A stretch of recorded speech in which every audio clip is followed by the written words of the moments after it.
భక్తజన కోటి సందడి, సాధువుల సంగమం, అత్యంత భక్తి శ్రద్ధలతో నిర్వహించే పూజలు. ఇలా హిందూ మతంలో మహాకుంభమేళకు ఎంతో ప్రాముఖ్యత ఉంది. ప్రపంచంలోనే అతిపెద్ద మతపరమైన ఉత్సవం ఇదేనంటారు పండితులు.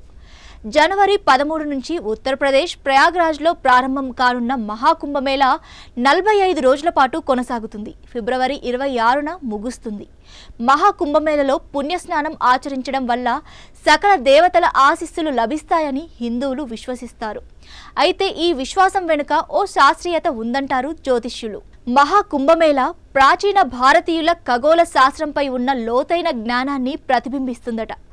ఈ ఉత్సవం సమయాన్ని ఖగోళ సంఘటనల ఆధారంగా నిర్ణయించడం ప్రాచీన కాలంలో ఖగోళ శాస్త్రంలో ఉన్న నైపుణ్యాన్ని సూచిస్తుందని హిందూ పండితులు చెబుతున్నారు.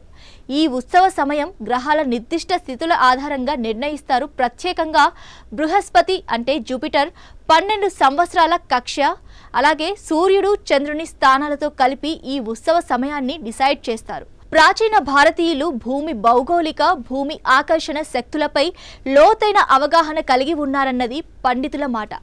కుంభమేళ నిర్వహించే ప్రదేశాలు, నదుల సంగమ ప్రాంతాల్లో ఎలక్ట్రోమాగ్నెటిక్ ఫీల్డ్స్ బలంగా ఉన్నట్టు జ్యోతిష్యులు గుర్తించారు. పురాతన కాలంలో ఖగోళ సంఘటనలు ఎలక్ట్రోమాగ్నెటిక్ ఫీల్డ్స్ పై ప్రభావం చూపుతాయని, వాటి ద్వారా మన శరీరాలపై కూడా ప్రభావం ఉంటుందని నమ్మకం ఉండేది.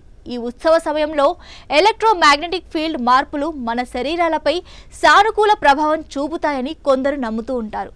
ఈ శక్తులు మన మనసుపై ప్రభావం చూపుతాయని ప్రాచీన కాలంలో కొందరు భారతీయులు విశ్వసించేవారట. ఇక ప్రయాగ్రాజ్తో పాటు ఇతర కుంభ ప్రదేశాలు మ్యాగ్నెటిక్ హాట్స్పాట్స్ అని పండితులు చెబుతూ ఉంటారు. మన శరీరం ఎలక్ట్రోమాగ్నెటిక్ ఫీల్డ్స్ ను ఉత్పత్తి చేస్తుందని, ఇక ఖగోళ ఘటనలతో కలిపి ఈ శక్తులు శరీరానికి శాంతిని, శక్తిని అందిస్తాయని భావిస్తారు. అందుకే మహాకుంభమేళలో ఆచరించే పవిత్ర స్నానానికి ఎంతో ప్రాధాన్యం ఉందని చెబుతూ ఉంటారు. ఈ శుభ సమయంలో గ్రహాలు, నక్షత్రాల సంగమం అంతా పవిత్ర జలంలో వచ్చి చేరుతుందట. ఈ సమయంలో స్నానాలు చేసిన వారికి చంద్రుడు సహా ఇతర గ్రహాల అనుగ్రహం లభిస్తుందనేది భక్తుల విశ్వాసం. మహాకుంభంలో గంగా నదిలో స్నానం చేయడం వల్ల శరీరంలోని టాక్సిన్స్ తొలగిపోతాయని, పైగా నదుల నీటిలో ఉన్న కొన్ని ఖనిజాలు శరీరానికి మంచి శక్తిని అందిస్తాయని చెబుతూ ఉంటారు. అయితే ఈ వాదనలో నిజం లేదని చెప్పేవారు కూడా ఉన్నారు. ఆధునిక శాస్త్రం ప్రకారం ఖగోళ ఘటనలు లేదా గ్రహాల స్థానాలు మన శరీరంపై ప్రభావం చూపవు. ఎవరి మాట ఎలా ఉన్నా హిందువులు మాత్రం ఈ పవిత్ర ఉత్సవానికి ఎంతో ప్రాధాన్యతనిస్తారు. ఎందుకంటే మహాకుంభమేళ చూసే అదృష్టం ప్రతి 3 తరాల్లో ఒక తరం వారికి మాత్రమే దక్కుతుంది.